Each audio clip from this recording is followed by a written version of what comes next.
Gunung Nona Bambapuang atau lebih dikenal oleh masyarakat Sulawesi Selatan dengan sebutan Buntu Kabobong punya cerita tersendiri yang hingga saat ini masih dijaga kesakralannya.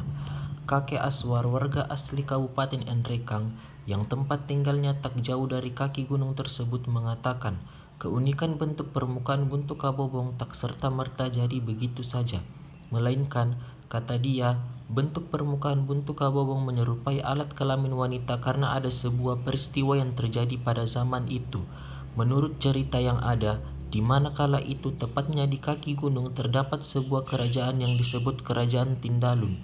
Kerajaan tua itu memiliki masyarakat yang didukung dengan kesuburan alamnya. Suatu ketika, muncul sesosok anak yang wajahnya sangat tampan dan kulitnya yang putih dan bersih. Anak itu diyakini datang dari langit atau masyarakat menyebutnya dengan istilah Tomelaorilangi.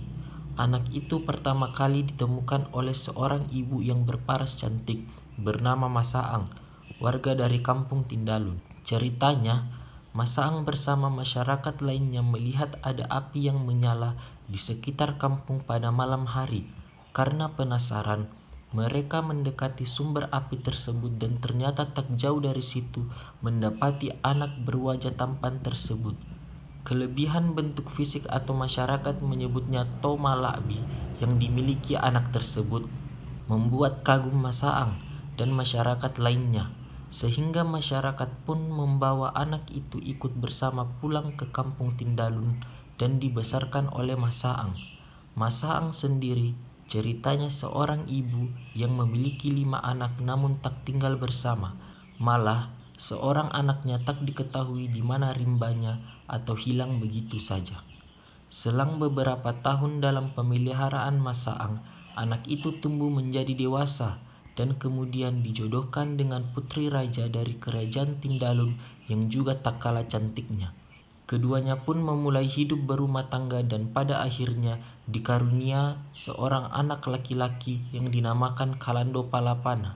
Ceritanya, Kalando Palapana ini yang selanjutnya mewarisi tahta Kerajaan Tindalun, dan ia pun memimpin masyarakat kampung Tindalun yang dikenal dengan kampung yang begitu makmur karena limpahan hasil alamnya.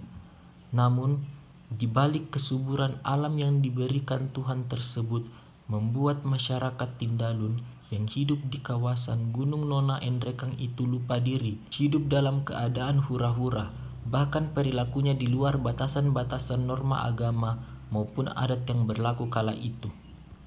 Perilaku seks menyimpang terus mewarnai kehidupan masyarakat Tindalun. Mereka berhubungan intim di luar nikah dan melakukannya tak mengenal waktu.